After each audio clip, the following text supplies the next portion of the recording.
Reka tubanze tubashimire kuba mugiye kubana natwe muri aka kanya tubungabunga ubuzima bwacu.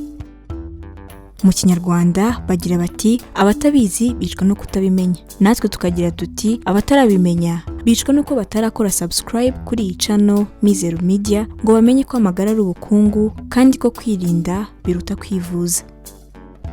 Niba utarabikora nyabuneka kanda subscribe kandi ukande kuri iyo nzogera byegeranye kuko nibwo buryo bwonyine rukumbi buzagufasha kubona ibindi biganiro tubategurira.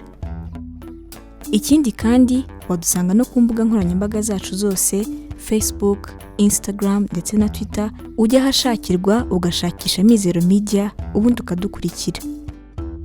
Kudusangiza ibitekerezo byanyu ni ingenzi cyane. Bityo ubaye hari icyo wifuza kutubaza, hari icyo wifuza kudusobanuza cyangwa hari icyo wifuza kutwunganira kuri iyi ngingo ndetse n'izindi twabagejejeho, nyabuneka twandikira muri comments hano kuri iyi channel. Mu gihe wakunze ikiganiro twabagejejeho, kanda like ubundi ntiwihererane ubu butumwa, ukore share ubisangize inshuti n'abavandimwe bawe kugira ngo nabo basobanukirwe uburyo bwo kubungabunga amagara yabo. Iki ni ikiganiro amagara n'ubukungu. Ikiganiro mutegurirwa na Mizero Media mukakigezwaho nanjye Nicole Giraneza. Ni ikiganiro mukurikira buri wa kabiri, ku wa kane ndetse no ku wa gatandatu. Reka tubibutse ko dukora ibi biganiro tugamije guhugurana no gusangizanya ubumenyi ku ndwara abantu turwara, imiti ivura ubwoko bwose bw'indwara ndetse n'ibiribwa bikungahaye ku ntungamubiri zifitiye akamaro umubiri wacu.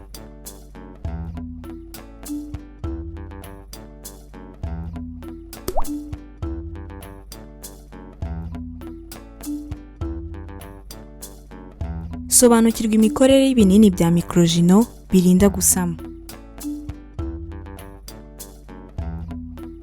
Reka turebere hamwe igisubizo mu ncamake kubibaza kuri Microgino, ibinini bimenyerewe guhabwa abagore baboneza urubyaro.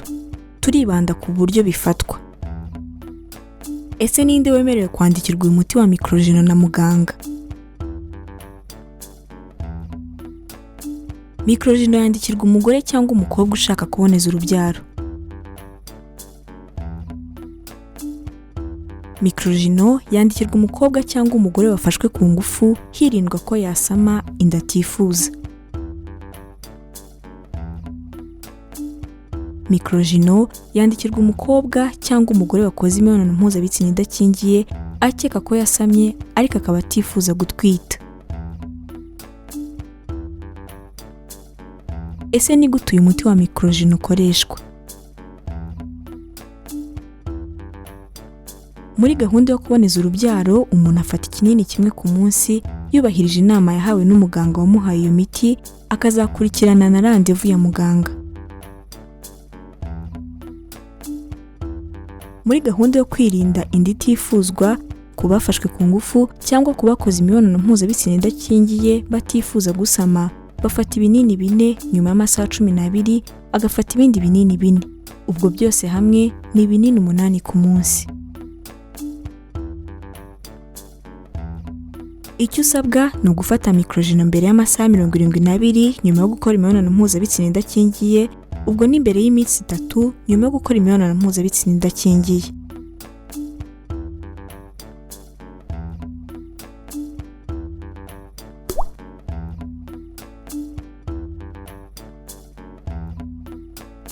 Reka tubibutse ko dukora ibi biganiro tugamije guhugurana no gusangizanya ubumenyi ku ndwara abantu turwara, imiti ivura ubwoko bwose bw'indwara ndetse n'ibiribwa bikungahaye ku ntungamubiri zifitiye akamaro umubiri wacu. Reka dusoze mbibutsa ko baca umugani mu Kinyarwanda bagira bati abatabizi bicwa no kutabimenya. Natwe tukagira tuti abatarabimenya bicwa nuko batarakora subscribe kuri iyi channel Mizero Media ngo bamenye ko amagara ari ubukungu kandi ko kwirinda biruta kwivuza.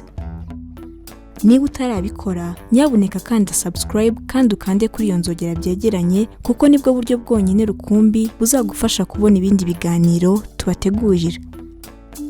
Ikindi kandi wadusanga no ku mbuga nkoranyambaga zacu zose Facebook, Instagram ndetse na Twitter, ujya hashakirwa ugashakisha Mizero Media ubundi ukadukurikira. Kudusangiza ibitekerezo byanyu ni ingenzi cyane. Bityo ubaye hari icyo wifuza kutubaza, hari icyo wifuza kudusobanuza, cyangwa hari icyo wifuza kutwunganira kuri iyi ngingo ndetse n'izindi twabagejejeho, nyabuneka twandikira muri comments hano kuri iyi channel. Mu gihe wakunze ikiganiro twabagejejeho, kanda like, ubundi ntiwihererane ubu butumwa, ukore share, ubisangize inshuti n'abavandimwe bawe kugira ngo nabo basobanukirwe uburyo bwo kubungabunga amagara yabo. Reka tubibutse ko dukora ibi biganiro tugamije guhugurana no gusangizanya ubumenyi ku ndwara abantu turwara, imiti ivura ubwoko bwose bw'indwara ndetse n'ibiribwa bikungahaye ku ntungamubiri zifitiye akamaro umubiri wacu. Iki ni ikiganiro Amagara n'Ubukungu, ikiganiro mutegurirwa na Mizero Media mukakigezwaho nanjye Nicole Giraneza. Ni ikiganiro mukurikira buri wa kabiri, ku wa kane ndetse no ku wa gatandatu. Amahoro y'Imana bane namwe kandi tubifurije kwirinda mbere yo kwivuza.